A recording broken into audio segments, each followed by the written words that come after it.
Good morning. Good Sunday football morning. And welcome to the pregame. I'm your boy, Shawn and Dave, alongside the storyteller. This is the Hot Seat Podcast presents Football Talk Live on Twitch, Facebook, and YouTube, where we are streaming. And as always, make sure you follow us on Instagram and Facebook at the Hot Seat Podcast. Subscribe to that YouTube channel, man, or Twitch if you're there gaming, or Facebook. No matter where you are, thank you for joining us. Thank you for joining us again on this brisk morning. The heaters are running out in the studio. Got the coffee going. It's a little crispy out there right now. Absolutely, man. What's up, man? How we doing? Bruh, this is one of those blessed to be here mornings. Mm-hmm. Had a long night, nothing to do with football. But went out and checked out Maxwell perform with the National Orchestra. Mm-hmm. Let me just tell y'all something, especially people in the DMV area. If you haven't been to DC to see anybody or just them perform by themselves, the National Orchestra, you're missing out. They're different. It's a treat. But I'm paying for it this morning, so we'll get into it. Shout out to the orchestra, man. That takes me back to my glory years of playing in the orchestra for all those years. Love it. I love it. I'm still kind of mad though, because I was supposed to have saw Common last year and they canceled the concert. I'm still quite upset about that, man. I was like, and that would have been something. Him, yes. and I wish I would have went and saw Nas when he did it. Yes. So I need y'all to run that back. We were ready to get suited and booted, in all blacks and everything else, and we'll see how it go. But in any case, man, welcome back to another Football Talk Live, man. Football Sunday. If you guys the first time joining the show, you know what we do. We come here and give our recap on college football, NFL news, recap, picks, some unprofessional, professional fandage type breakdown and analysis, and we just have fun with it, man. So of course, yeah, if you're next to somebody who watches football, elbow them, share the show, do all that other stuff, man. So let's jump right on into it, man. Our college football recap. So this is week 7 of college football. A lot happening yesterday. A lot of ranked teams lost yesterday, to say the least. Where should we start, man? Where do we start? I'll let you take the lead. Where do you want to start? Look, man, you got to start where they started, which is Colorado, man. You got to go to that Colorado game. Facts. Go ahead. So Colorado played Stanford yesterday. And not yesterday, but I think that was Friday. Yeah. Mm-hmm. Friday. I'm sorry. And, it all runs together. You've been having college football games on Thursday night. I'm like, wait a minute, I'm trying to watch wrestling right now. It's kind of weird. But in any case, man, so they played on Friday night.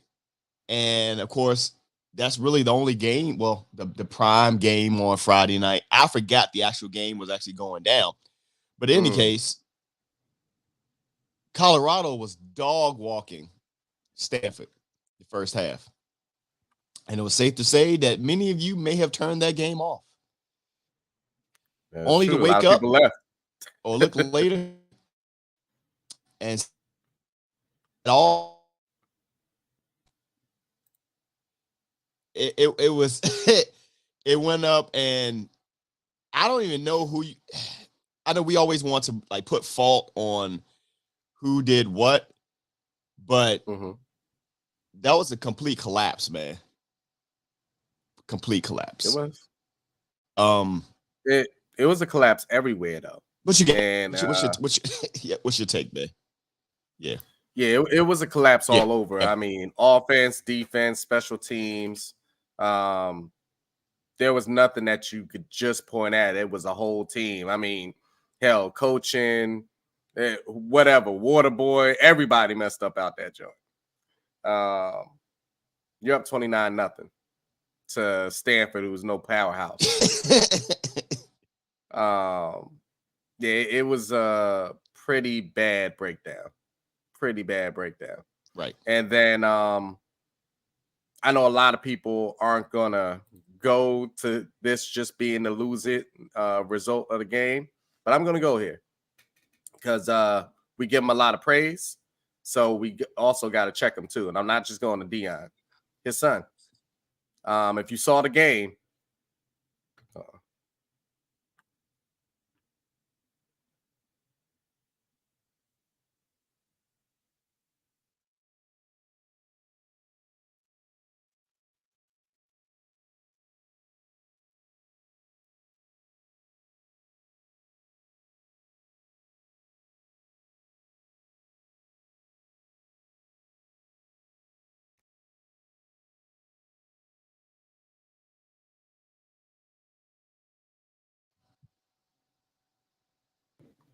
I'm back. I feel like we was on a live broadcast for a second. Listen, I ain't know what happened. All right, so welcome back. All right, so where I was going with it was, everybody failed. Offense, defense, special teams, everybody. But, the same way we give credit to people, we got to check them too. Yeah. And we could talk about Dion all day, and he took his blame, but we also got to talk about his son. Maybe this one play didn't lose the game, but it didn't help it. If you saw the game and in overtime and the pass that he threw on third down to just throw the ball straight up in the air for it to get intercepted, remember, they go back and forth in college football overtime. Right. So that caused Stanford to only have to kick a field goal to win the game instead of forcing them to go for a touchdown.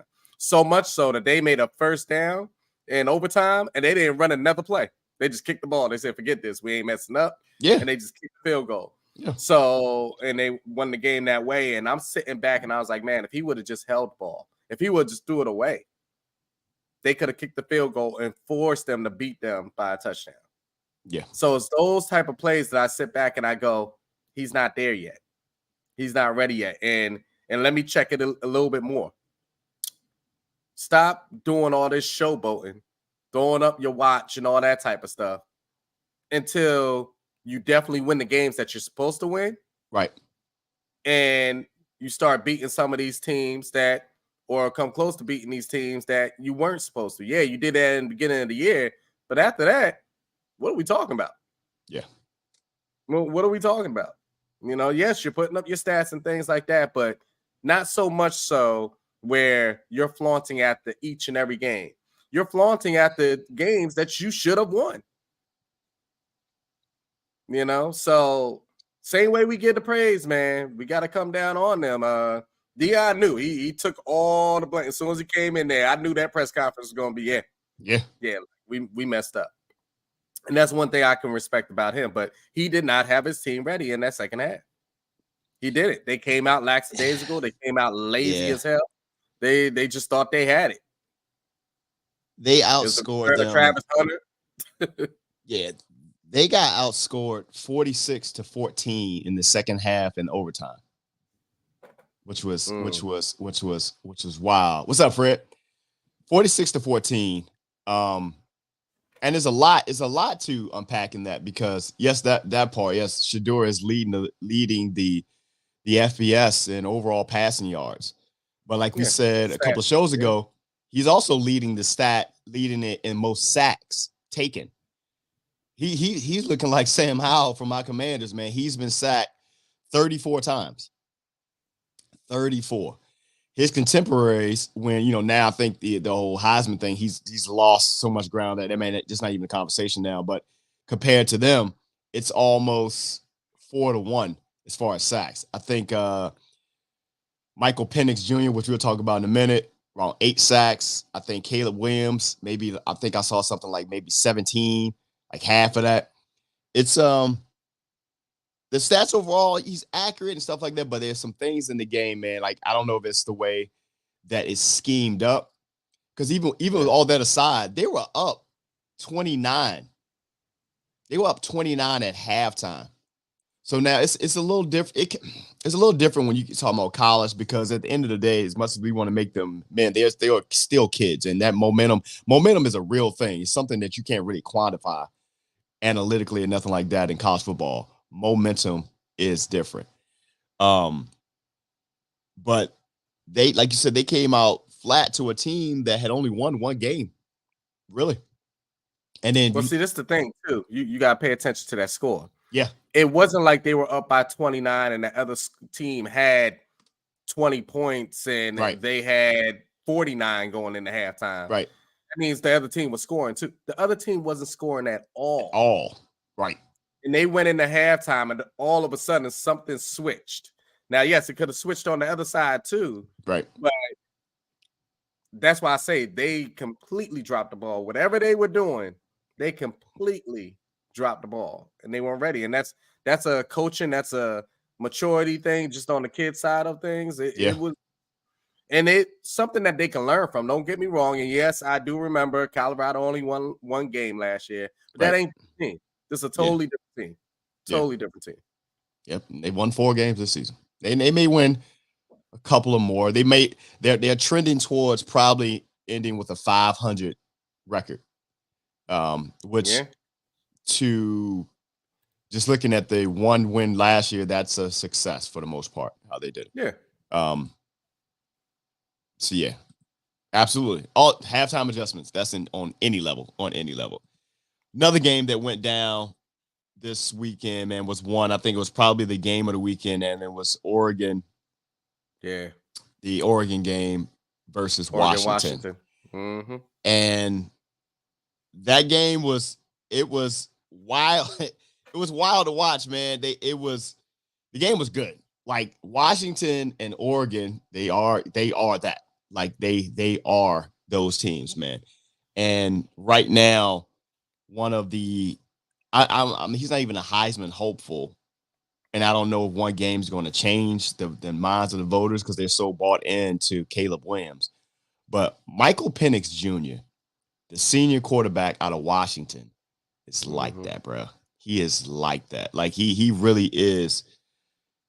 And to some eyes, he could end up being rightfully the Heisman winner. But you still got games to play and such. But he put out a really, really great showing, keeping his team undefeated still. And a quick deep dive, because I'm now going back and watching these other games, and I'm looking at measurements and stuff like that. I know what all the talk around Caleb Williams, he's done some amazing things. But the one thing that stands out, and it's kind of proven to be true with some of these shorter quarterbacks who've come out to the league recently. I think I said a few weeks ago that Caleb Williams is all but 6'1", something like that. Michael Penix Jr. is listed at about 6'3". And what is one thing we always hear about quarterbacks when they come to the league? Them being able to see over the offensive line. Yeah. Look at what's happening. Bryce, look at Kyler. Their game plans were ones where they weren't really sitting in the pocket. They had to roll them out. But how much does that work when you're going up against teams who can stop you from moving aside, unless you're playing against, the 49ers or something like that. But for the most part, those game plans don't work over a long period of time unless you have a really dynamic player.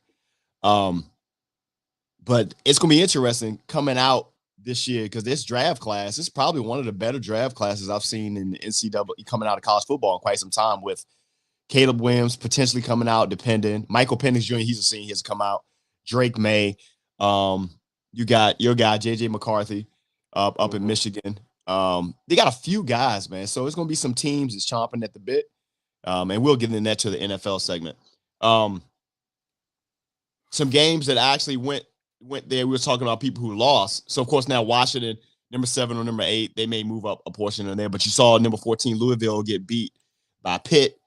And then you saw Arizona beat the brakes off of Washington State. It was 44-6. Like, it was a lot of the ranked teams that lost today, man. And then I think go ahead.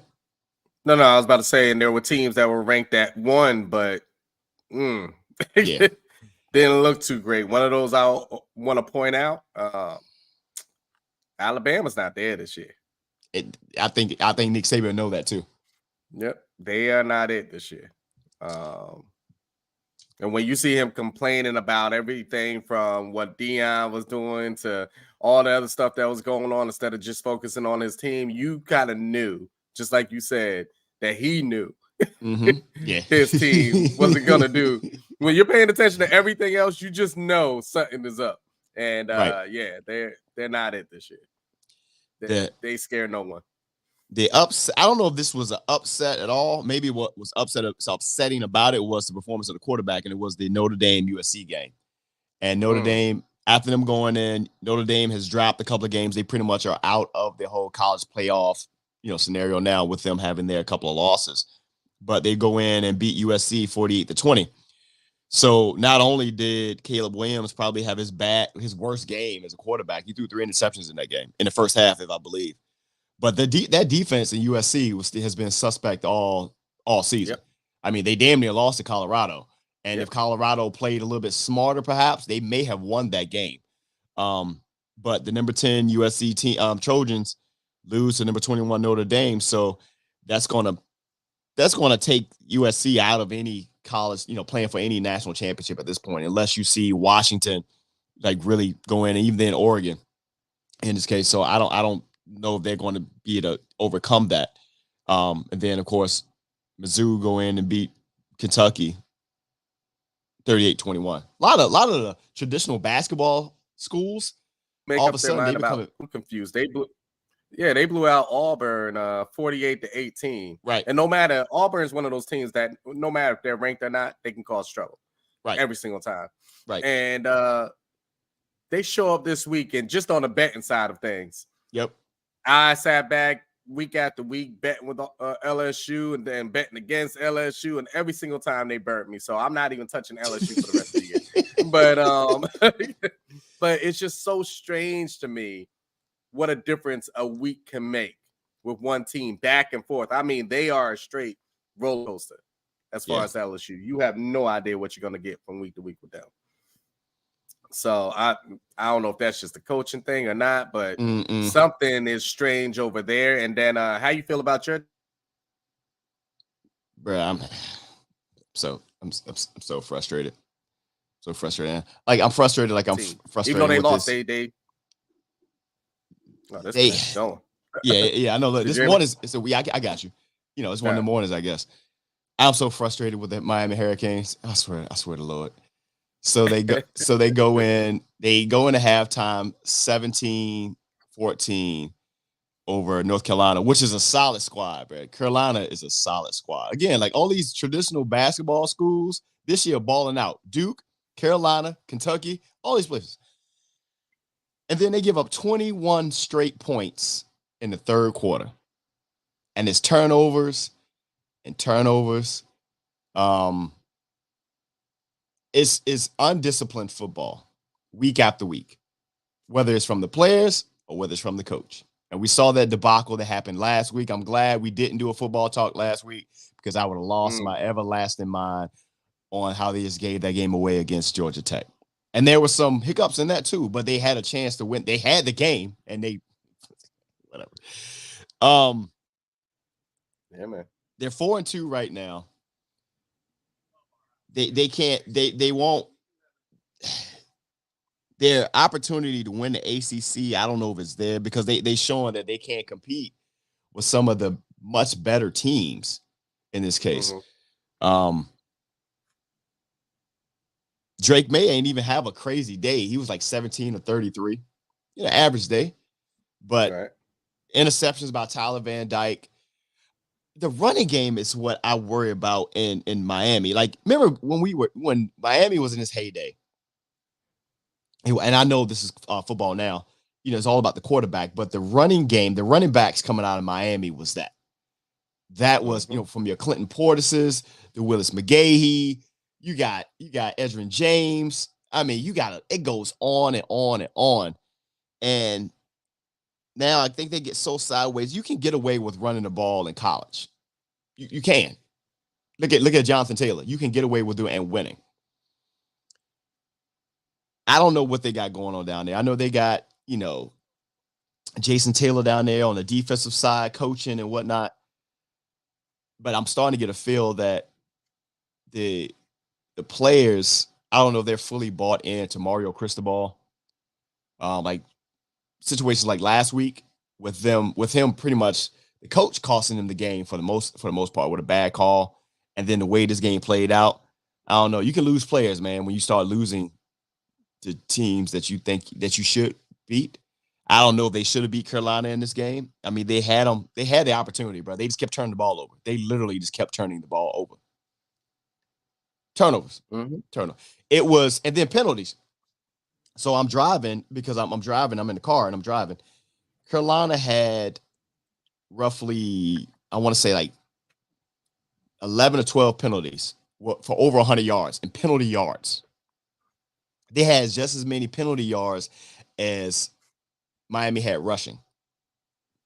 Miami, you should not lose that game with that many penalties, man. You shouldn't. I don't know. So first, what I need you to do is go over to Fred's last comment there. Mm-hmm. Put that up on the screen. Yep. Fred. I was holding it too. I live down here in Maryland. Got love for them. I like what they're doing, but I am a diehard Michigan fan. So I will answer that by saying over my dead body. So that leads me into my Michigan side of things. The boys look good, man. They did. The boys look good. I've been quiet about them all throughout the weeks because they weren't playing nobody, but you can still sit back and watch a team and see if they're put together well. Right. And what I'm liking from Michigan, which I haven't heard too many analysts even point out, is they're not winning in just one specific way. We have some star players on there, and we're blowing out teams where those star players aren't doing much. Right. Let me give you an example. Corum. He's our running back from last year that got hurt. He was up for the Heisman race until he got hurt last year. And Blake Corum in this last game had 52 yards rushing.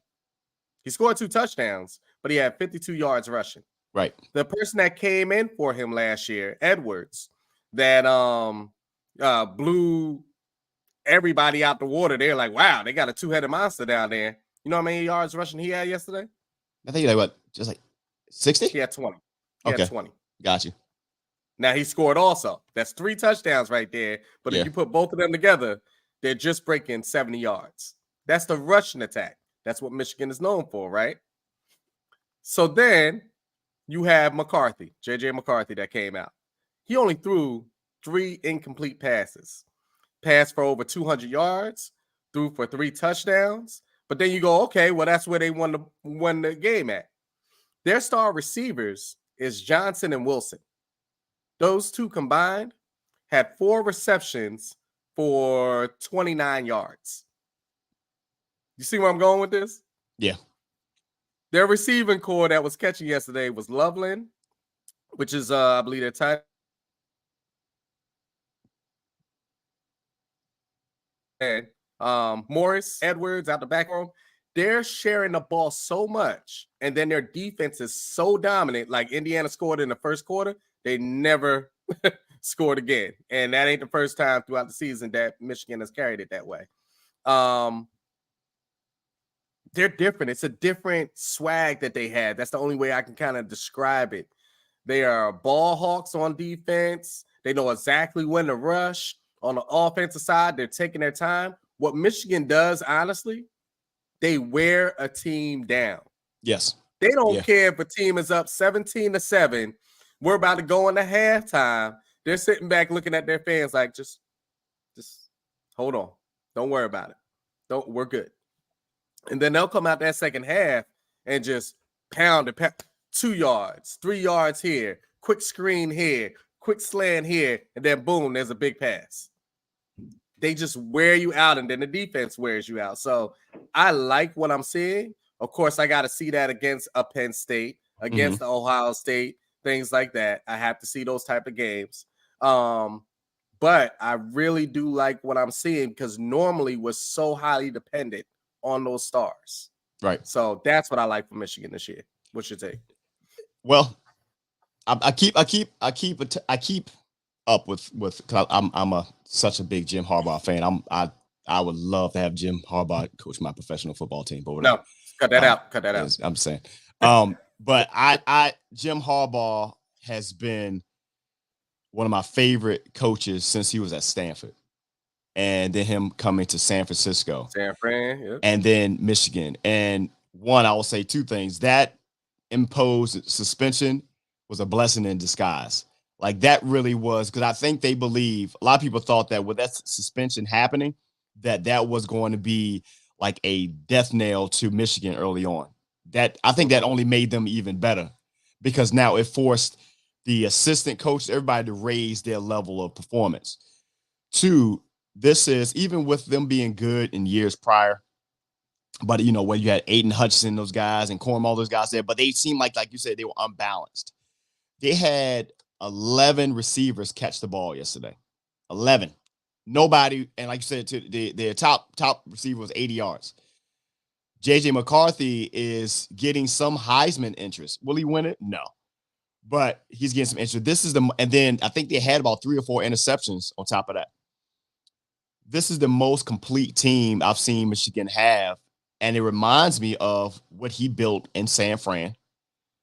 And because there was no one star, they had Michael Crabtree and those guys there. Wasn't nobody like a crazy star then. Those guys, they were all just great. And I mean, I guess Cap was like the biggest star, if you want to call it that. But they were just a team that was well-rounded from the jump. But then this also looks like the team that he had in Stanford. That team across the board was just solid at all levels. And that's that dangerous team because there's no one way you can attack them. Like you can't attack them one way. Like they can really hit you, whether it's from the pass game, when the running game, and the defense is crazy. They have something going, man. This recruiting class that he has in is now bearing fruit. And this could potentially be something that runs for a couple of years for Michigan, which is it's pretty good. It's pretty good to say the least. Now, again, you have to get up against your Ohio States and stuff like that. Those matchups there. Those last 3 weeks is Penn State, Maryland, Ohio State. That's how the season's going to end. So that's going to be the challenge for them. I still want that. I know they played Indiana yesterday, and they got a linebacker that I want, Aaron Casey. I need him in Washington, please. I tweeted that out early in the season when I watched him playing. I think he was playing. It was Indiana, not Maryland, Indiana, somebody else, and I want to say it was Indiana, Iowa, something like that. One of those weird games. And I saw Aaron Casey. Then I'm like, yo, that linebacker right there, him. I don't want to say, when he hit you. Yeah, absolutely. He's during the game yesterday. I put a heart or a star in him to follow to see how his draft situation goes up. This year he only has 35 solo tackles, 3 sacks, 1 forced fumble. Last year 85 total tackles, 50 this year. He's improved, man. Good size, 6'2", 235. I like him, and he's fast as hell. Yeah. Oh no. Actually, you want to know what's crazy, Fred? He's afraid of that. He's afraid of that game. I was just talking to I was talking to y'all offline. Mm-hmm. Remember when I said because I would turn that into a whole football weekend? Right. So that Sunday, the day after, we're all going to the Giants Commanders game on that Sunday, the 19th. But on that Saturday, the Michigan will be playing Maryland down here, and I was like, shit. I may have to go back to back the games because that's going to be, Michigan make it past Penn State. They'll be undefeated going into Maryland. They'll have 2 games left. Yeah. They have to play Maryland and then they'll have to play Ohio State. Oh. And that's what they call those trap games, even though Maryland's no trap game because they're very good. Normally a trap game comes against somebody that you're not paying attention to, but it's easily a team that you could overlook because you're thinking so much on Ohio State that you come out and you're real flat. And you can't be flat against Maryland because they can score. They can do one thing. They can put up some points. So, yeah, I definitely hear you. I'm not just looking over that game at all. At all. That whole stretch is going to be something. Penn State, Maryland, Ohio State. They run through that. They're going to be 1 or 2 in the country. And then they got to show up in the playoffs. That's one of those games where you as a AD, whoever, because that's November 18th. High school football is in it, in its throes. But that's when you bring out, if you're trying to recruit from high school, you bring them out, especially if you're in a Maryland area. So all of like the Mather, I forgot the other big high school football teams in Maryland. Mm-hmm. That's the game you bring those recruits to. You bring them out and say, hey, look, how would you like to play here in College Park? with this type of atmosphere because you got undefeated Michigan coming in, and you got a kid from there. You'd be like, ooh, and you got a Maryland team that's coming up. Yeah, they've lost two games back to back against Ohio State and Illinois.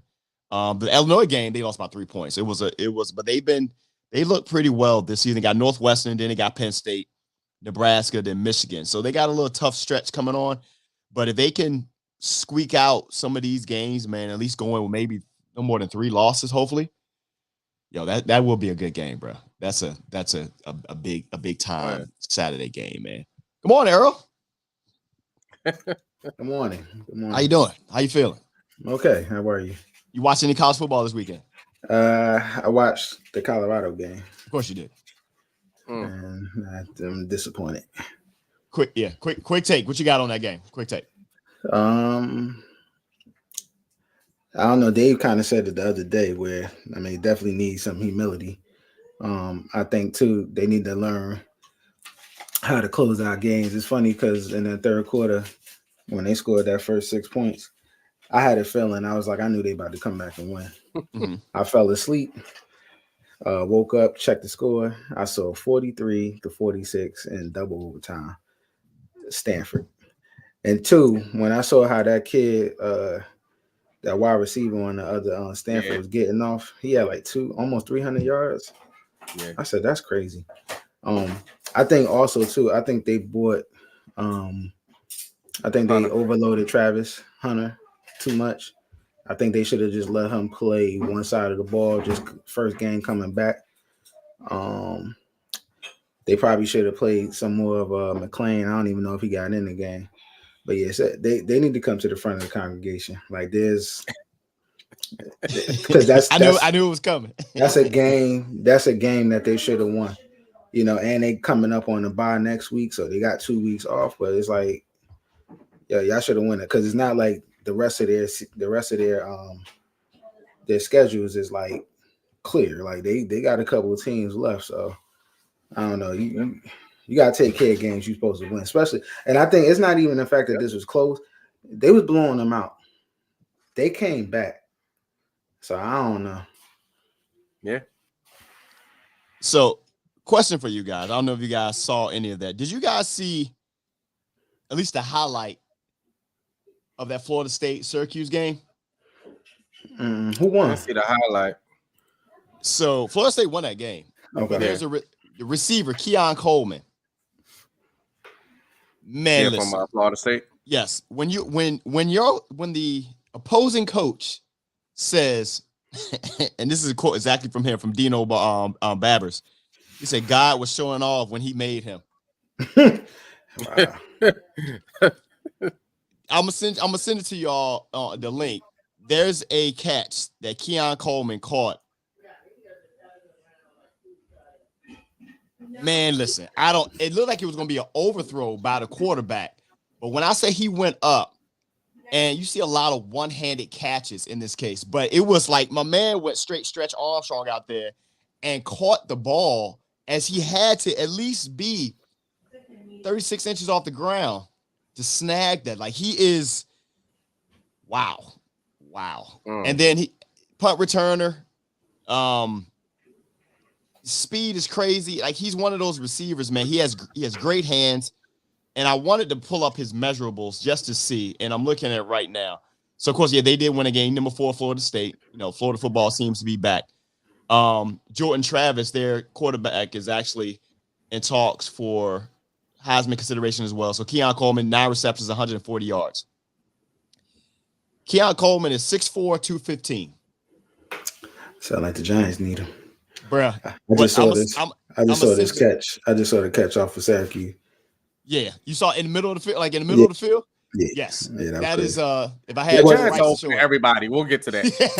That wasn't better than that catch from that kid from Stanford, but that was up there. Yeah, but it was just one of those ones, man. His size is what's so great. Like, he's built like the Justin Jefferson's guys like that. When you have, it's one thing to see a shorter wide receiver do these type of things, but when you have these guys that are, approaching 6'6" status and stuff like that, that is a matchup nightmare, bro. And he's fast as hell. Like Yeah, we'll see. And he's he's a junior. Do you think he's up there with Harrison?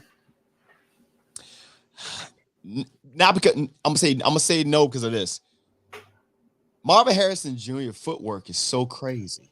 Like, footwork is everything. Like, when it comes to That in the receiver hands. position. Yeah, that in the hands, man. Like, even though with all the stuff that was going on with him, still the best footwork that I've ever seen was an AB, Antonio Brown.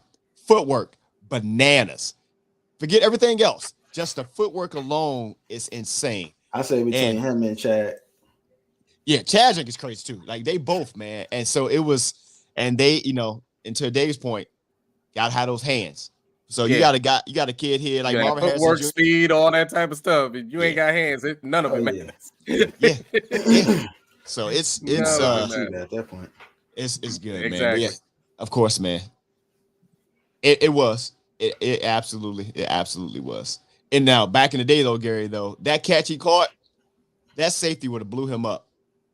Blew him up. Speaking of, there was a hit during the UCLA Oregon State game where I'm watching it, and the receiver this was a picture perfect separate the man from the ball. It was perfect timing, was no targeting or nothing like that, and he hit the Oregon State receiver, and I was like, "Ooh, you might want to check his kidneys because that ain't like it hurt." But that was a great game. By the way, Gary, I swear to God, if Michigan State looks like they look all season long, but they wake up against Michigan, I will be highly pissed off. I'm just putting that out there right now. Mm-hmm. Just keep on doing what you're doing. But if they all of a sudden kick it into gear against us, I will be highly pissed off. Just putting that out there.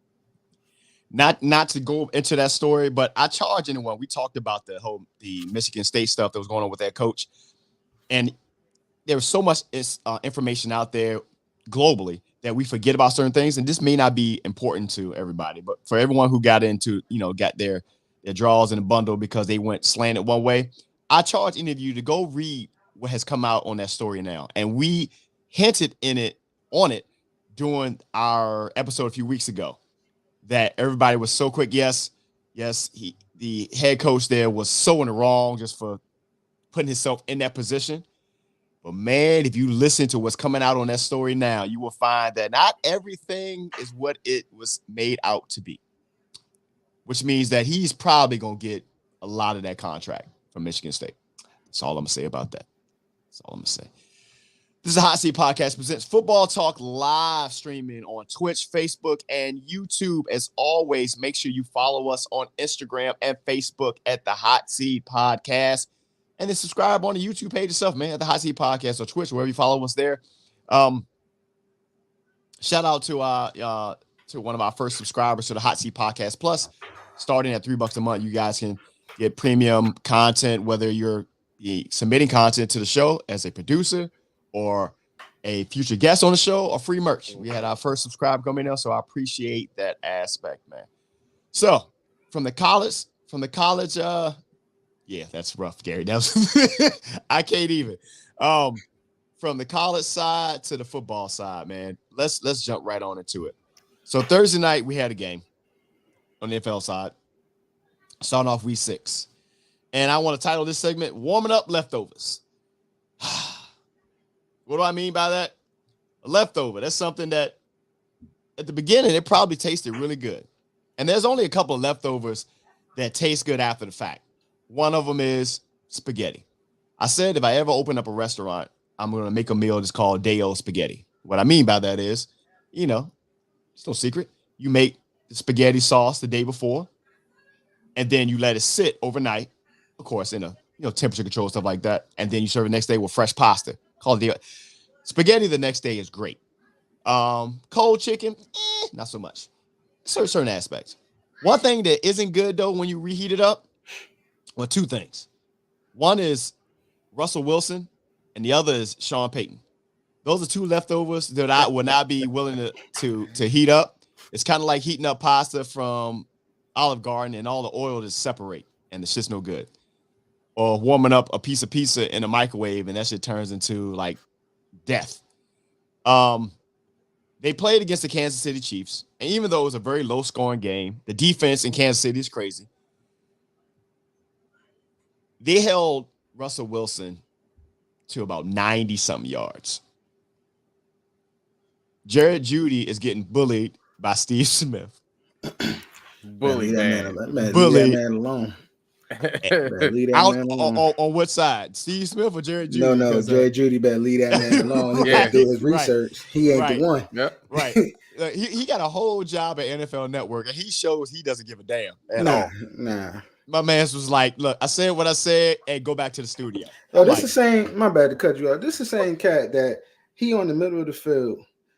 They're warming up. It's another team. I think it was the Steelers or somebody. They were warming up. Right. And he literally said on trying to be professional, doing his, ones and twos, that he gonna say, let me tell you something. If one of these dudes hit me, they won't be playing in this game. I tell you, I'm like, yo, come on, son. Like they just warming up, bro. Yep. So I still have to say that he picked the wrong one. His look is deadly. Yeah. He only got to his look is so serious, but he played that way. Yeah. He ain't just talking about it. He played that way. And that's the person that honestly, instead of Jerry Jeudy taking offense to it, need to learn from. Sit down with that man. Mm-hmm. Yeah. You know what I mean? That's the difference between what I was talking about. Hands. Steve Smith had hands, man. Mm-hmm. Yes, he did, man. And he's probably undersized both too. ends. Yeah. He's under. He did. And he's physical, and like they don't have like I can't really say this in this generation like there's that physical wide receiver. I'm talking about the one that like to hit too. You know what I'm saying? Right. Right. I can't really name it unless y'all could think of somebody. I can't really name what's the name is a physical, but I can't say he like to hit. Like Steve Smith like to hit people. He another person that shout out 5 Beta Sigma. Hans Ward was another one. You know what I'm saying? You could have put that man on defense. That he liked to get hit. He liked to hit. I seen this man get trucked and he get up, start laughing. I'm like, something's wrong with him. Something wrong with him, y'all. What's this a? Yeah, AJ Brown. Yeah. He's a bully on there. He really is. Was this a bad investment on both sides for the Broncos? Broncos bringing in Sean Payton? Absolutely. You saw what they gave up. All of that just to get a coach. He can't get in the game. Coach and the quarterback. Both. Yeah, that's what I'm saying. Like, and you know what I was thinking about? I was talking to my boy. Was Russell Wilson really that good, or was it the people around him? The product of the system. They give a lot of flack to other players for being products of the system. They currently doing that to Brock Purdy. I think the young man's nice. Nah, Purdy's nice. But they say yes, he has a lot of nice stuff around him.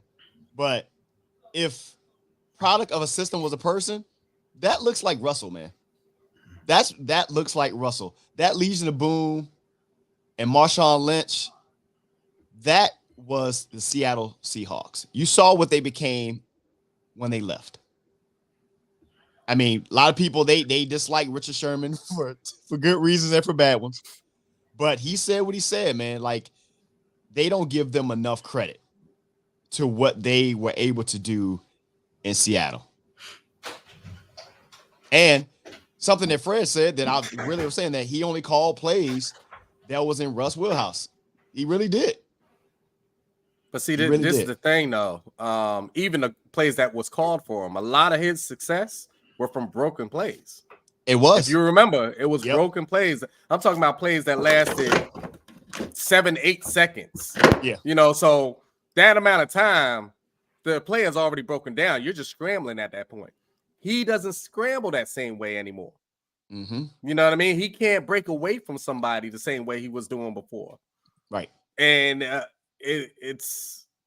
I think they're in a very bad and sticky spot because Sean Payton don't give a damn.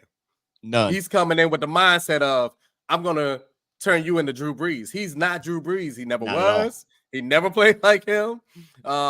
So I don't think it's going to mesh. But what you going to give up on first? Because who's taking Russ's contract at his age and the way he's playing? You know, and they can't get from underneath that contract. I think it's to like 2026 or something crazy. Like his cap hit is so crazy. And then Sean Payton, you can't give up on him because you gave him so much money. Honestly, and then that same team is not showing up. Denver was known for their defense too. They don't got defense, bro. They should have been. They should have been a top 5. And see, this is a case of. I think they just checked out on the coach, bro. Like that defense is supposed to be a top 5 defense. Yeah. They checked out on the coach. They did that in the previous coach too. So I mean, I don't know. And it's sad because the Broncos actually had on paper, they got some players. Yeah. Like, and I wonder, like, if you would have took some of these guys and put them on another team, would they have more success? You know, like I wonder, like, would it, like, I think Cortland Sutton, I don't think he's a bad receiver. You know what I'm saying? Now, would I say he's a number 1? He potentially could be, but I don't think, yeah, even Jerry Judy, I don't think he's necessarily a bad receiver. You know what I'm saying? He might have success on another team. You know, and even like, you know, they wasting, what's his name? Garrett Bowles, wasting him away. Like I really want them to trade him to the Giants for a bag of Skittles and a box of pizza. And any offensive lineman you want except Andrew Thomas. Like, go ahead, pick what you want. You know what I'm saying? So I don't know. It just sucks. I think at some point they need to. And don't they have new ownership too? Yeah, that's the Walmart folks. Yeah, they might want to. They might want to take a hard look at Russell Wilson, yo. Look at you saying you're saying Cortland Sutton is not a bad receiver. Look at these stats, bro. Now the 2020 season aside, because that was he played one game that season. That was COVID year. But prior to that, 2018 was his first year. Looks like 704. 2019, 1,100 yards. 2020, of course, that's the COVID year. I think he got injured that year, so he had one game played. 2021, 776. Last year, 829. So far, 275 this year. And that don't look to be no better. Like they have it. And I think the moment that they checked out is the moment they decided that they needed Russ to come to Denver.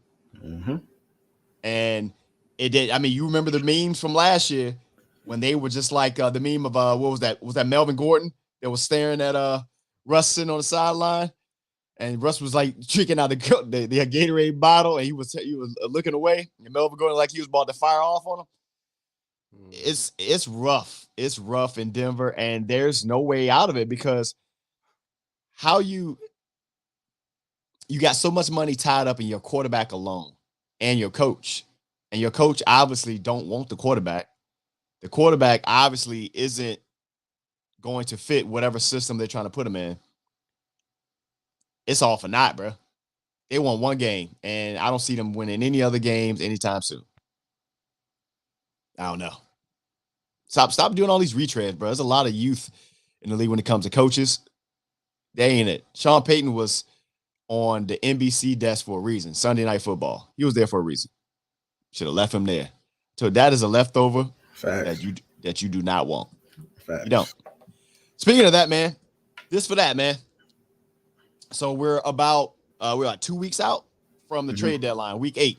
And there are some teams that may need to make a move, whether it's to get them over the hump, no pun intended, or because their season is not going anywhere. And I think the biggest name that is starting to come up right now is one, Kirk. Did you like that? Not do, but did you like that Cousins in Minnesota? Justin Jefferson is looking to be out. I think they said 4 to 6 weeks with an injury. Kirk Cousins is in the last year of his deal. Kirk Cousins also has a no trade clause. Of course he does. Yes, he does. Greatest agent ever. But if you are a team who needs a quarterback, who puts their name in a hat to try to grab Kirk, man?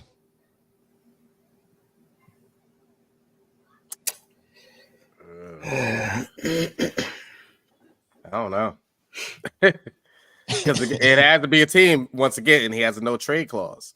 Right. So it has to be a team that he would be willing to go to. So you're talking about a team that is basically a quarterback away, because that's how he feels about himself. Right. That's tough. That's a tough one. And the team has to be willing to pay. Yeah. I don't know. That's a very tough conversation there. Yep. I've seen a lot of conversation about the Jets.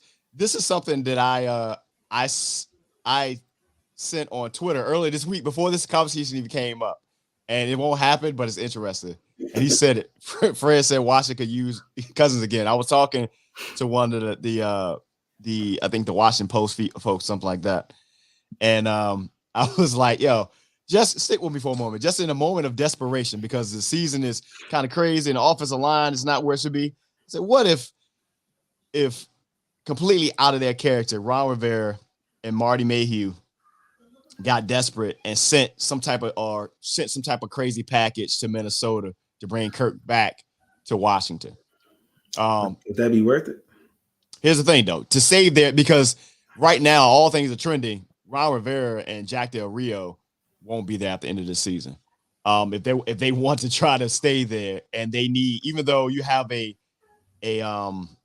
young quarterback in Sam Howell, him being so young and him not being able to overcome his own mistakes and the lack of the offensive line, the best thing you can do in that case is find somebody, a veteran guy, no better person than this, who knows how to get the ball out quick when you have a suspect line. It won't happen, but it was an interesting thought. So it was funny that Fred just said that. Let me ask you, would he go to the Steelers? That is very interesting. For who, though? I don't know who they're giving up, but send him Kenny Pickett. Steelers is 3-2. They're tied for top in the division. You pull them over there with Pickett. They sent him Kenny Pickett and a draft pick. They're 3-2. Barkley to be more. Let's relax. Chill, Fred. Chill out. Listen. That's going to be a very interesting conversation at the end of the year, because we've already said, not to jump ship, but just because of that comment, that if I'm Barkley, I'm not rushing to get back on the field at all. My value is going up every single week that you're losing. And then at the end of the year, it's going to be interesting, because remember, his agent didn't fight for the franchise tag. So they can franchise tag him again if they wanted to. Yeah, which is going to get ugly. I'll send Barkley to be more for Action Jackson. Other than that, I'm good. That ain't happening. Yeah, exactly. Hey, going back to that Steelers one, I actually like that move. Sending Kirk Cousins to Pittsburgh, and Pittsburgh sending them back their quarterback now, because right now, even though it won't happen, I feel like Mike Tomlin is in a no-win situation. He needs a competent quarterback, bro. They got a hell of a defense. I think that'd be the best fit. And they send them. It's debatable whether you send. It'll be a low first round pick, because they're gonna want picks from that or something like that. But here's the thing: him being on his last year of his contract, it's a 1-year rental. If Pittsburgh feels like they are in contention, then you take that chance, because now you have a defense around. Because Kirk Cousins needs a defense around him. They have some receivers. Running game, if they decide to use it, because their offensive coordinator is crazy, but that would fit. Tennessee. Remember that he would want to go there, and I don't know if he would want to go to Tennessee. Yeah. He would die. I would go to the Steelers before I went to Tennessee. Yeah, that would be. And then right now, I mean, their only competitor in the AFC North this season would be potentially Baltimore, man. Really, because Cincy is not going to move the needle much. And and Cleveland Browns, they're going to end up not going anywhere either, man. I don't pause there, Gary. Super pause. So that's gonna be interesting to see. But right now it's a point right now where the Minnesota Vikings ain't going nowhere this season. Justin Jefferson he's waiting for a new contract. He's gonna be out for at least the next month and a half, potentially. Yep. And if you're out that long, and then your team has no chance of even sniffing the playoffs, why even come back at that point? He's gonna be there. So at this point now, it's gonna be in Minnesota's best interest to be competitive, but try to get a top pick for one of these younger quarterbacks that's coming out. Yep. And then move on from this contract from Kirk. Thank you for your service. You're gonna be somebody else's problem now. The fact that they gave him a no trade clause, though, I don't know. Yo, again, as Earl would say, his agent, Hall of Fame status, bro. Hall of Fame. Listen, let me put this out there too, because I know Eric and Fred were going back and forth about the Barkley thing to be more. Do you want to keep on bringing in old Giants players that are injury prone? That's the main part. That part. Have you not learned from what you're going through right now? Say that again. And then you want to bring in a running back that is injury prone. Isn't that the situation that you're in right now? I don't understand. See, he was warming up some leftovers. Mm-hmm. I saw that. Lamar back there trying to figure it out. So right.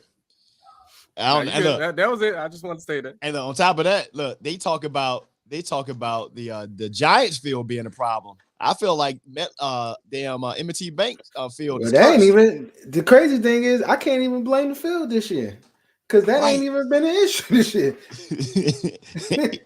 I wish it was.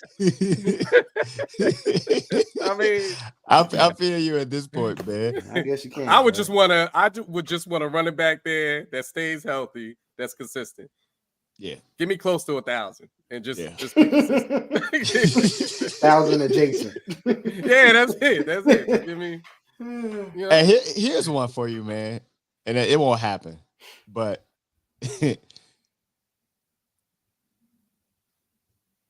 Dallas moves Dak, man. I mean, that's not unreasonable. For who though? That's the thing. Like, doesn't even matter. Are you talking about for Kirk? No, because you be trading 1 for 1. I ain't gonna lie to you at this point. But that's what I'm trying to say to you. Are you saying like that type of swap? That's 1 for 1. Actually, you know what? Remember, Dallas went out there and got Trey Lance. They did. So if they give up on Dak, they're gonna try him out first. Yeah, he's You really think that they believed in him? In who? I mean, I know I don't, but when Trey Lance, Dallas is Dallas. So look, I don't man, put anything past Dallas. I think it might have backfired. I don't know if it. Well, we'll see. I thought it was something to maybe put a little fire underneath Dak, man, and I don't know if they kind of reverse course. Like they got an issue, bro. Like they have an issue at quarterback.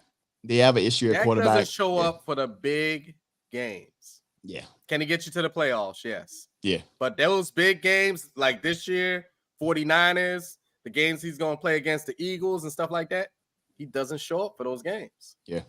Here's another thing, man, and I don't know if it's pointed out enough. You're starting to see the toll that broken ankle has taken on Dak, man. He ran weird anyway, but he ran like he was flat-footed, but that was pre-ankle. He can barely move now, bro. Like that ankle injury, he looks completely different. Like now when he runs, he looks like somebody who ain't. It's like one of us trying to go run right now, and after that, we damn near having a heart attack by the time we get up the damn block. Don't blame the ankle. He was trash before. I'm not trying to blame that. I'm just saying he can't. His mobility does not look the same, and it's clear that ankle injury is that. Then he had the injuries on top of that. But that being aside, everything else doesn't look right. I don't know if it's confidence. He doesn't believe, and that their whole offense looks, archaic to say the least. Which like is it's crazy. old. Yeah, they got plenty of weapons. But Mike McCarthy's still running that old ass Green Bay Packers offense. But that's McCarthy. He put that on himself. That's another person that lasted too long. He should have been fired. Yeah. But now he really put himself in a situation to be fired because that was one of the top offenses last year. Even though they lost, they were one of the top. And they're playing Kellen Moore going up against Kellen Moore's offense. Got rid of the offense coordinator. The opposite way. Yeah. Yep. The opposite way. Yeah. So it's gonna be interesting to see how that goes, man. I don't know any other moves that need to happen. It's right now you got a lot of receivers that are up for contracts like Jamar. Everybody else is clearing house to get the number 1 pick, which is gonna be fun. Facts. I didn't say that. I don't know if he still does that anymore. Like when he was doing that little hip joint. When he was doing. I have no idea. You talking about the pre-game joint? Look, if he ain't doing it, you need to go back to doing it. Absolutely, man. Yeah. Something that it won't end up in a trade, but they might make a move just to save this young man's career is down in Carolina. The talk that they may put Bryce Young on the bench just to reset him, like no, just to reset him, like whoever their backup is, just to put him down because now they don't want to ruin this kid. Like there's been a lot of quarterbacks that have come in that were highly touted, won Heisman, and they ruined them. And with the staff that they have in place, you would have thought that the Panthers would have been better, but they may look at benching him, man. Not because he's bad, it's just because it's too much. I think they just put him in there and he's not ready for it, bro. So that is gonna happen, Eric. Where? I don't know. Who the hell wants Kyler Murray? They're moving on. Who want that contract? Gosh almighty. Can we get Minshew? Can we trade for Minshew? God, I miss you, that guy, man. You still on some Giants talk. I'm done with that. I'm sorry. Yeah, so I was reading that. So they are looking to move on from him, man. I don't know who's going to take him, to be perfectly honest. Play baseball.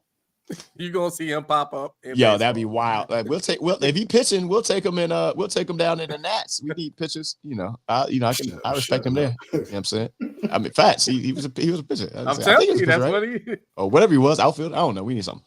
But yeah, we'll see. That's gonna be curious to see what they do with that, because that's another location now that even though they haven't won a bunch of games, they've looked so much better behind Joshua Dobbs and his no eyebrow having ass.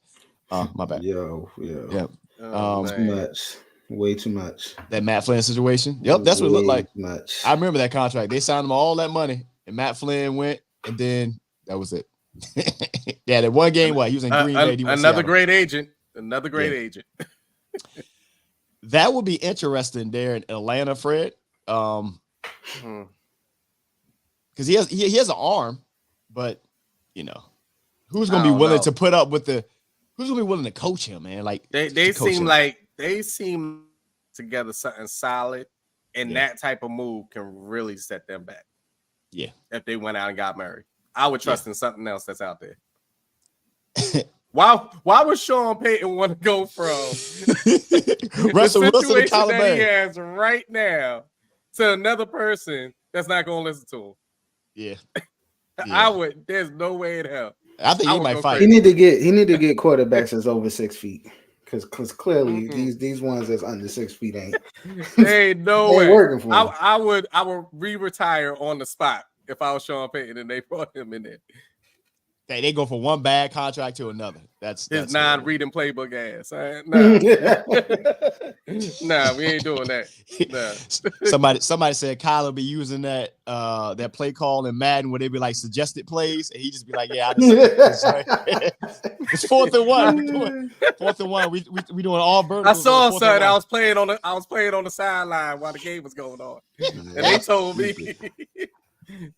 They said Kyler be using an extra sketch for his playbook. I'm just bullshit. Oh man, I'm going to hell, man.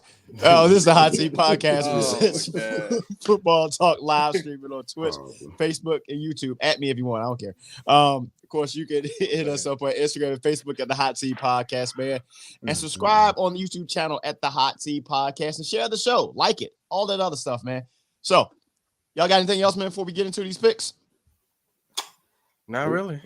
No, anything in his picks there? Did y'all see the quick I guess little commercial that for the Manning cast where they had, or if y'all watched it on the Manning cast, they had Eli was reading the play and he was feeding. Oh yeah. Feeding into Peyton. Yeah.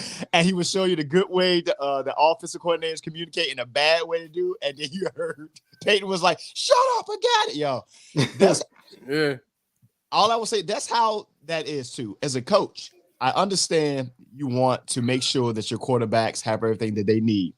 Understand that they still have to go there and perform. Like, I don't care how much you think you see what the quarterback is seeing. You don't. Just call the goddamn play and shut the fuck up. Like all the extra stuff in this case, because you get over coaching and you get bad coaching. And that's how you have a lot of these coaches these days. I mean, these quarterbacks that do very but bad. You also got to have a quarterback that's smart. Thank you. I know a lot of people look at the mechanics and they look at the arm strength and all those things and accuracy. That's great. But you also got to know the plays. Mm-hmm. You got to know how to switch out of these plays. Yeah. And see, Peyton Manning, he's the greatest I've ever seen at that. He's one of the most intellectual players that I've ever seen. He's the original ChatGPT, bro. He would go up there and he would pick you alive. Like he would know where the blitz, everything, the coverage, everything is going before that ball was snapped. And a lot of people that do that now, they're still thinking too slow. Right. Mm-hmm. And they're trying to change things. There's 5 seconds left on the clock. Then you got to call a timeout. It's the first quarter. Now you only got 2 times. All this stuff happens. No, he knew it as soon as he walked up to the line. So when you see, especially these players in college, and that's what you need to pay attention to more than just arm strength and accuracy. You see some of these QBs, I forgot what game I saw it in, that sat back and checked this receiver like, bruh, that ain't the route. That ain't what you're supposed to do. Right. You're supposed to go out here. That's where I placed it, but you weren't there because they know the play. You can't just know what you're supposed to do. You got to know what everybody is supposed to do down to the blocking. So it's a very tough position to take on. And a lot of those people, if we go back to Kyler Murray, that's what they're saying he's lacking in. He's not well trained in the fact of knowing everything that he should. And that's the part where you go in, man, and they see all the college stats and stuff like that on these quarterbacks, and they just say, yeah, I just want him because he can do this. And they don't take into account the system that they're coming from, you know, what his actual work ethic is like, what's his play, all this stuff. Or they bring him in and say, we're just going to dump you into this. And they just, some of them, you have to spoon feed them. You know, some of them, they are gifted with it. That first season of Peyton's career, that shit was horrible. You know, but they had to build a team around them and they understood in this case, but not all quarterbacks are built that way. So when you just bring them in, case in point, they brought Bryce Young in and they're finding that maybe we just threw too much too fast. Like, yeah, it's not that, man. Like, it's not that. At the end of the day, when you go ahead. No. When you're watching college football, you are outside of a few of the anomalies. You're watching the best high school players in the country is what you're really watching, especially when they're around 18, 19, maybe 20 years old. They're all some of the best high school players in the league. Half of them barely got facial hair. Hey, Fred, before you go, give me that Thursday night game too, the Jags and Saints before you go. Jags and Saints for Thursday. What I was going to say to it is also, when we spoke about this with the speed of the game from college to NFL, as a quarterback, if you're half a second late in college, you can still complete the ball. Right. Or maybe a deflection. In the NFL, it's a pick six. All day. You see what I'm saying? You got the best of the best. A person that may look to you as being bad in the NFL was one of the best players on their team in college. Absolutely. You got to remember that. And we always forget that. We look at them in the NFL and we're like, man, this person ain't doing it. But they were the best on their team in college. Exactly. Yeah. So that's the separation that you're looking at. So when you're in college, you're throwing around and you may be dealing with a whole secondary that everybody is not on point or everybody's slow. It's slow. But in the NFL, the worst player was the best on their team. Facts. And people forget that very quickly. Best in their region, all that other. Like, Can you imagine when Calvin Johnson was playing in high school and you had to go up against that? Calvin Johnson was like 6'5" or something like that in high school. I've been like, let me see his birth certificate. Yeah, right. Him. We always talk about King Henry and his high school exploits and him leading. He had 10,000 yards that one season. Bro, them guys, they built differently. It's some of these guys aren't. some of them they built. They ain't no taller than me. Just saying. All right, let's get right onto these picks. Before we go in there, let's look at a pick stat update. If that's look at that. Look at that real quick. Make sure you look at that. I had a good week last week though. I was 9-5. Yes, you did. It got me back over 500. Respectable. But Dave's still leading the way, man, at 50 and 27 overall. Wait a minute. What'd you say? I didn't hear that. My mic went out. 50 and 27. Earl sitting at 43 and 34. All right. And then 39 and 38 for your boy here, man. It's a rough. It's better than the week before. I was like 5 and goddamn 11. Hold on. Let me get these last ones in for Fred real quick before we jump over there. Hey, Eric, what's going on with Tucker, man? I don't know. I don't think it's Tucker, but what's going on around the Mystique and Tucker? Because he done missed a field goal. And normally when he miss or it gets blocked, you know what that means. They losing. You know what that means. They I losing. don't put that juju out there. Yeah, that's not good. Yeah, did. I did. No, I don't want to put that. I don't want to put that out there. Y'all call Dave a friend. Talking about I ain't gonna. Hey man, yo, that's like the he's like the commentators that be like, hey man, yo, hey, he hasn't missed nothing in. He ain't missed nothing in 20 games, or man, he's had 30 yards per carry, like, and then next thing you know, he get injured. It's true. He just jinxes. That is true. Thanks. That is true. Let me see here. I'm almost done with it. Right now, we're looking at the score for 15-3, Baltimore, 328 in the second. Every single time I put a bet down on freaking Derrick Henry, he always disappoints me, y'all. He always disappoints me. You know what's crazy, man? I'm glad you said that, Earl. Something that I found disappointing, and to this day, it still sticks with me. So we were at a game once, and my man's showed up. I said, bring beer. And he brung up with these mighty ass Coronas at one time. And to this day, it's still disappointing to me. Whoever that is, make sure that they don't bring those goddamn kitty beers. Goddamn sippy cup Coronas. I'm not going to say who the hell that was that brought them little ass things. But shot glass beer is not what I'm looking for when we tailgate. He brought beer for Kimura. I don't like it.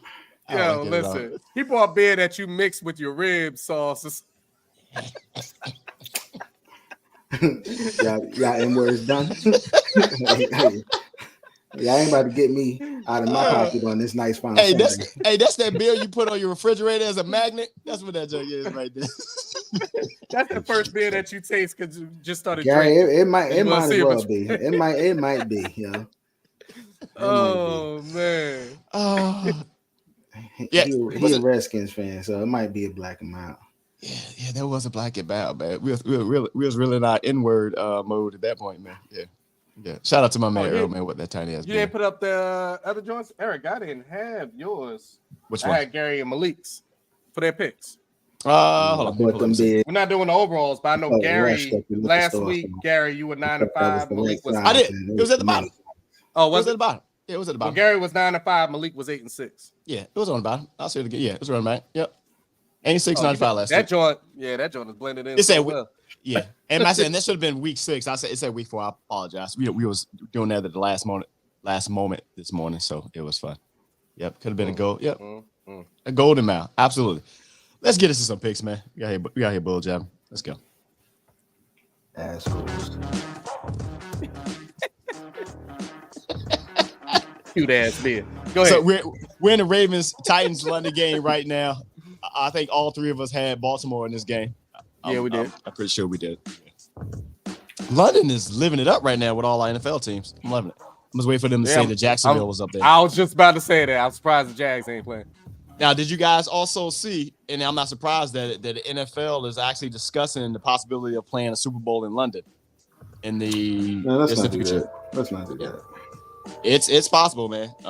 That'd be real messed up. Yeah, that's too. I mean, it ain't like none of us can afford to go to the shit anyway. So no, that's true. Yeah, that is a yeah.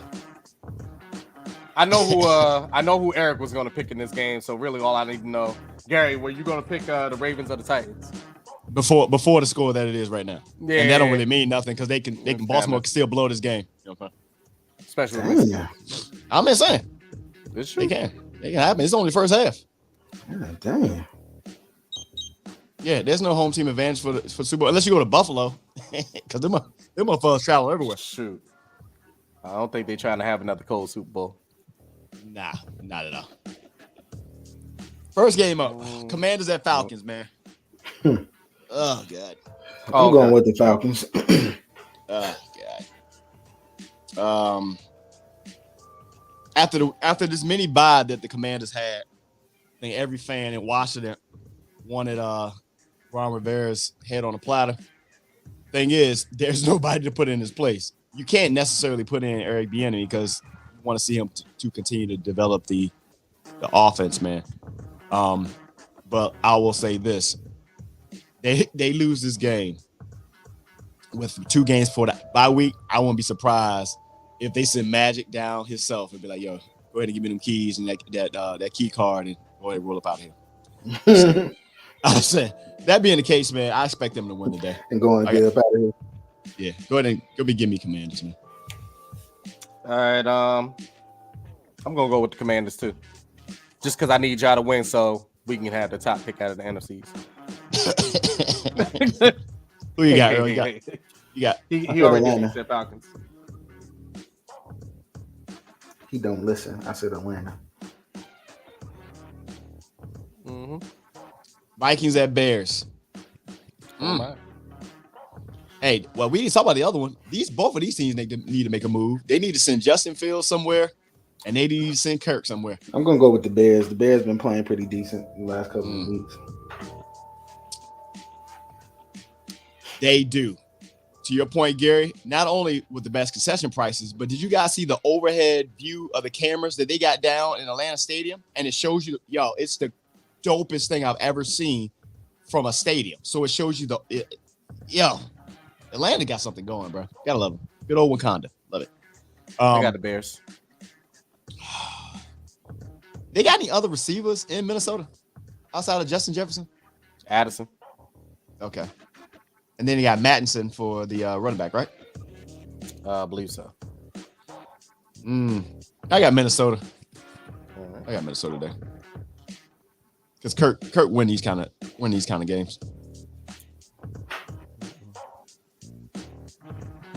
But he might disappoint me anyway. Seahawks at Bengals. The Seahawks are quietly 3-1. They actually should be 4-0, but they lost that game against the Rams early in the season. And they were actually my division winner right now. We're not going to talk about your division winners. I know it's bad. They're the only ones that I'm still got hope in right now, to be honest. Give me Seattle in this game, man. I got this Seattle Bengals. The Seattle Seahawks. I said the Seattle Bengals.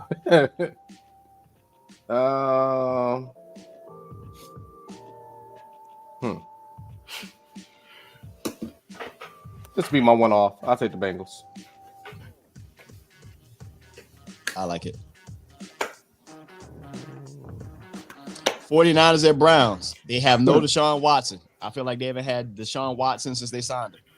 That being the case, I got the 49ers. I mean, yeah. Do you need our answers? You need our answers, really? 49ers, please.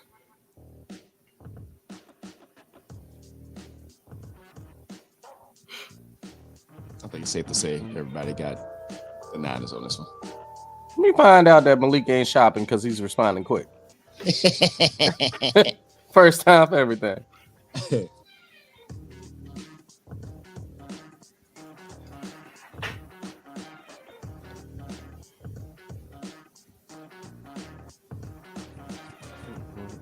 Steelers at Texans. The Texans won that draft. CJ Stroud is better than Bryce Young, bro. I think everybody knew that, but they just went with the flashy, with the new car instead of going with the Honda. And then D'Amico Ryans has the defense playing pretty well, man. Like low key, not even low key, high key. Kyle Shanahan, man, has built his own tree of coaches which is dope. Man, what's your pick, man? Anybody ask you for all that? What's your pick? Shut Let me see. Wait a minute. You said was the game? What? What did you say the game is? You said Steelers at Texans? Yeah, Steelers at Texans. I got Saints versus Texans. Let's fact check. Lord Jesus. Right. How'd I get you right? How'd that happen? I'm sitting there looking. I was like, Did you check the other games? Yeah. Oh my God.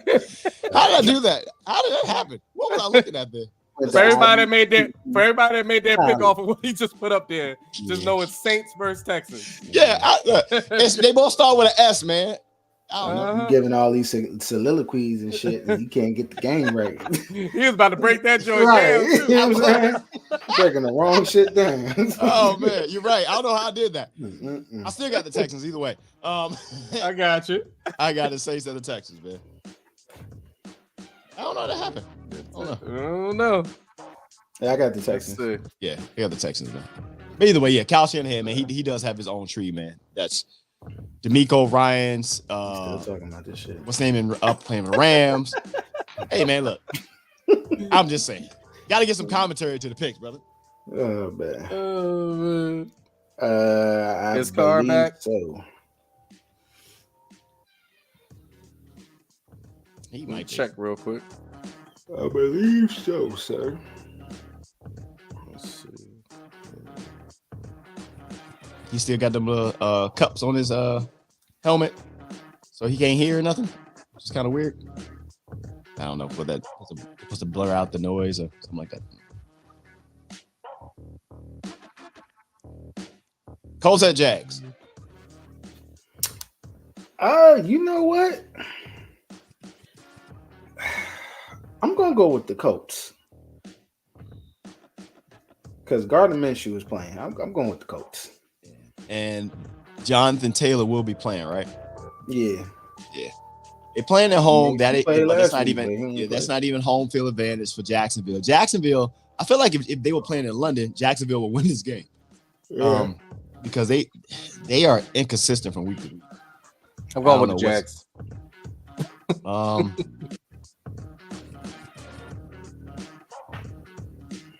I got the Colts, man. Damn.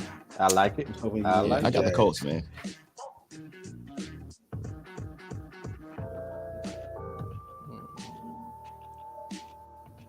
I see you, Gary. That is true, Gary. They do. Yeah. They typically do. Did you see that they're asking? Correct me if the number's right, Gary. They said Jacksonville, or I guess whatever his name is, Khan. I forget his first name. They're asking them for like almost $1 billion or something for a new stadium. Is that correct? Because I saw that, I'm like, where in the world are you getting that from that location? Duval ain't picking that up. Hell no. Panthers at Dolphins. This might be another boat race, bruh. I got Dolphins. I got Dolphins. Yeah, I got the Dolphins. Yeah. They might just, Jesus Christ. Tyreek Hill's going to have 100 in the first quarter. Yeah, bruh, it's a wrap. They may. But look, as soon as we say that, this is one of them games where you look at the score, it'd be like 9-3. You'd be like, bro, what is happening right now? Because it's a bunch of turnovers, two, and it got hurt, some craziness to happen, you know. Right. That's what I saw. I saw it on there, and I'm like, are they using that as a bargaining chip to force them to move them? Which is wild.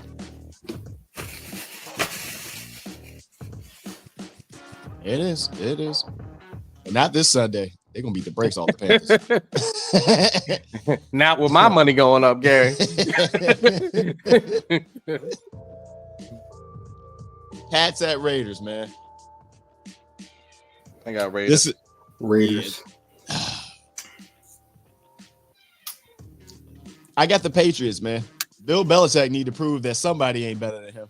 And that's why your record is what it is. Hey, look, he can't prove it against. He can't prove it against Man, he ain't lying. He has no argument against Brady, so maybe he can go up against his old OC Josh McDaniels and out scheme him for a game.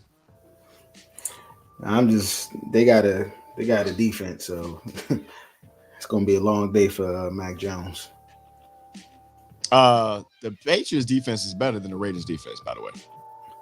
That's correct. So it's gonna be a long day for Jimmy G. It's gonna be a long day for That is Mac correct. Jones. But I just think the Raiders have.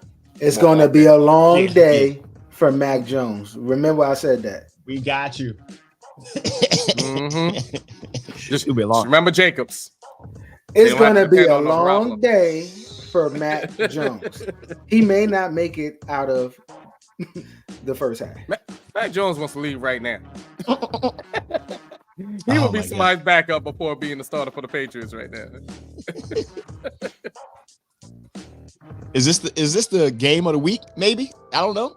Lions versus Buccaneers. No. Correct me if I'm wrong, Gary. There's some people injured on the Lions side. I'm trying. I think to remember. Gibbs. I think Gibbs is not playing, right? Is he? Was that rule? No, I don't think he is. I think I saw him out. Oh, let me check my lineup. Hold on. I know St. Brown back.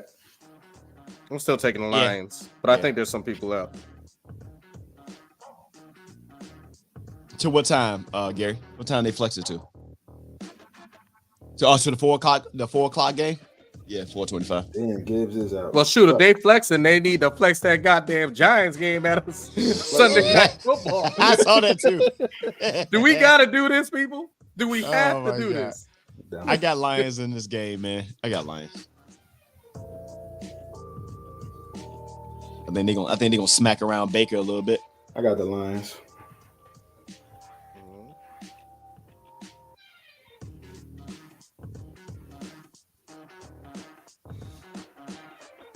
Cardinals at Rams. Struggle game here, buddy. Oh no, Rams. Give me Rams. Yeah, I know got Rams. it's still a struggle game. Rams is I got much better I got than Rams. what people expected them to Oh be. yeah, absolutely. Rams Much as well. better. I got the Rams. Yeah. Yep, I got Rams.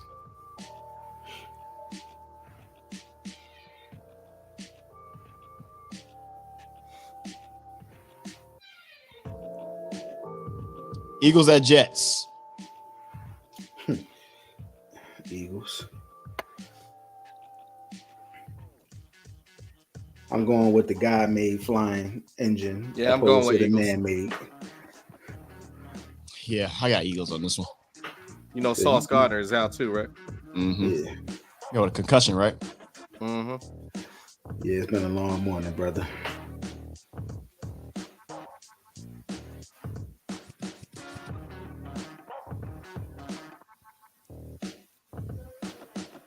Our Sunday night game. Giants at Bills. I'm going with the best New York team, motherfucking Bills. Technically, there's only one New York team playing in this game. That is technically, yeah. Yeah, just technically. Well, yeah, true. Yeah, I got the Bills. So I got the Bills. So then the Bills, and I got the Bills. Mm-hmm. I seen a bunch of Bills fans in the airport yesterday. Yo, they loud when they ain't even at the game. They were like, "Go Bills!" I'm like, "The hell?" Sir, calm down. That is also true. That is also true, Gary.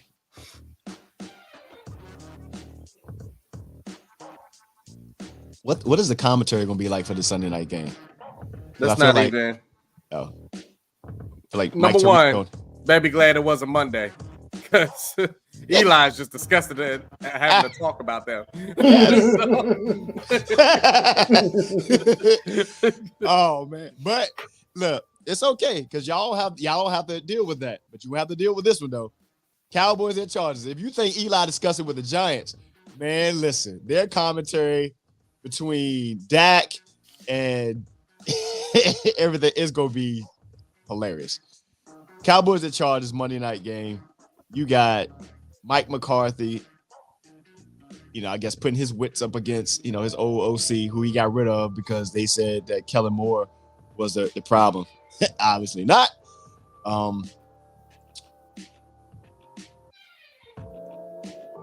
I got the Chargers.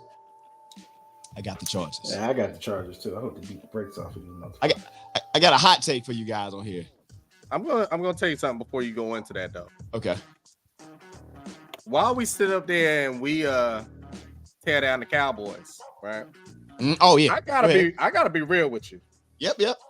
The Chargers is the same as that goddamn thing. Yes, they are. They are such a disappointing team for the talent that they have over there. Right. So this is a much harder pick than me just hating on the Cowboys. Like, I'm sitting back and I'm just like, bro, the Chargers never step up the bat. Yeah. They never. And this has been what, the last 3, 4. How long Herbert been there? This is what, his 4th season? Yeah. So his 4th season, I think. I don't expect you like the first year to step into that way, but for 3 seasons, man, they just been lackluster. Always at the end of the season, we're like, oh, can they inch into the playoffs? So I gotta be real with you. I'm gonna take the Cowboys. I trust in their defense more than anything over at the Chargers. So good. I love that. I love your explanation. You stay with the Cowboys. I hope you lose. Yeah, I feel you on that. I hope I lose too. But I just don't think I will because I can't. You got me by 7, Chargers, so I need you to lose. I feel you. I just the Chargers just don't. Yeah, they do. No, they got a squad over there. Now, here's the hot take, though. Not just a loss, but if this is a loss, if the Cowboys lose, if it's an embarrassing loss, whether it's like turnovers, clock management, something like that, is this the week that Jerry comes in and fire Mike McCarthy and hand it over to Dan Quinn? I don't think he'll do anything mid-season. Okay. I just personally don't. I don't think he's going to do anything mid-season, but I think McCarthy's already out the door. Yeah. Okay. And it might be both of them. Dak definitely has the. I think because I think this is leading towards, and I always thought it before, that Dan Quinn will be the eventual replacement of Mike McCarthy. But I feel like if they go in, like say, if the defense holds Justin Herbert in check, and for whatever reason, the offense has a Dallas-like offensive day with a turnover here, a big mistake, something that lends to continual coaching malpractice.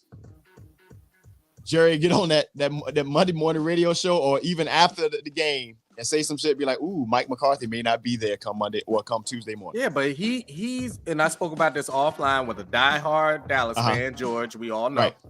And we were having a conversation, and he was open to the conversation. Their worst enemy is their owner. We can talk about the players all day. Yeah. They waited too long. That owner could have got rid of McCarthy a year ago. Yeah. He could have brought in Sean Payton, for example. But he won't bring in anybody like that. Right. Because they're too headstrong on having control. Yep. And he wants control. He wants a person to be a puppet ever since he got rid of Jimmy Johnson. Yeah. And I'm telling you, mark my words, if Jimmy Johnson would have never left, yes, what's his name? Barry Switzer. Got the championship after him. That was Jimmy Johnson's team. Yep, absolutely. And I think they would have won more games. And I think Tony Romo would have had a championship. This is a Giants fan telling you that hates the Cowboys. If Jimmy Johnson would have been there, he would have had more chips than what they have right now. So that's his own fault, and that's his own doing. He wants to be coach. He wants to be everything, and he makes all the decisions. So, you fall on that same sword. People don't want to be there to coach because they know they ain't coaching. Yeah, and it's gonna go down to something. It's gonna be interesting. That's gonna be the game. A lot of people gonna be looking at, see how this goes, because now you have so many different scenarios and talking points in it. So we gonna see. Dallas fans, just answer this, and this is not hating. This is just straight up football talk. No pun intended. You tell me right now that all those Tony Romo teams and now all these Dak teams, you shouldn't have had at least one more championship. This is putting all hate to the side. With all those players on those teams, those offensive lines that you built up, all those receivers that you had, the running backs that you had, you're telling me that y'all shouldn't have at least one more championship in all those years? Of course they're going to say yes. They're going to tell you they should have won one every year. So yeah, well that's the delusion in them.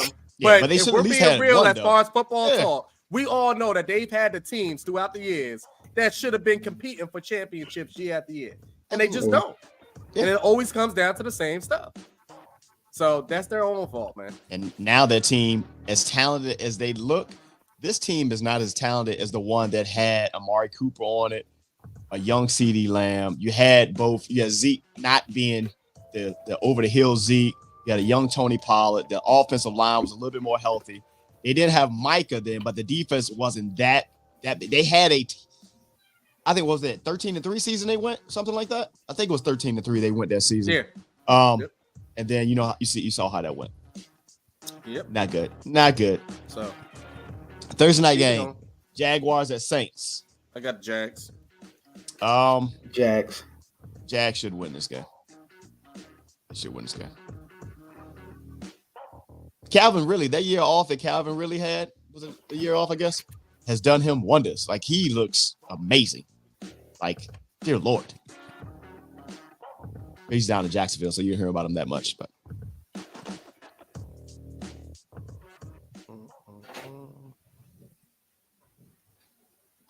Malik, who do you have for the Thursday game?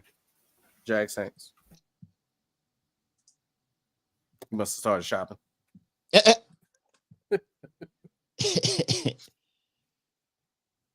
And again, man, this is the Hot Seat Podcast. Presents Football Talk, live streaming on Twitch, Facebook, and YouTube. Again, thank you guys for tapping in. Make sure you subscribe on the YouTube channel at the Hot Seat Podcast. Go ahead and enjoy episode 126. What Happened to Opinions? That's currently streaming out now. Whether you're watching it or you're listening to it on all of the podcast platforms at the Hot Seat Podcast on Instagram and Facebook, and keep up with us there. Let's go into our chat for the last time. Malik going with the Saints. Got him. Guys, got anything else before we roll up out of here? I'm out. Oh, man, let me win this money. And Gary. Yeah, facts. Gary, stop that winning stuff. You know what I mean? Let somebody else get some money real quick. If Brees Hall won and had a goddamn long ass run at the end of the game to score a touchdown, if he would have got tackled at the 1 yard line, I would have won more money than I did. So, Gary, stop hating on me, man. Hate. Enjoy your football Sunday, guys. Yo, it's the Hot Seat.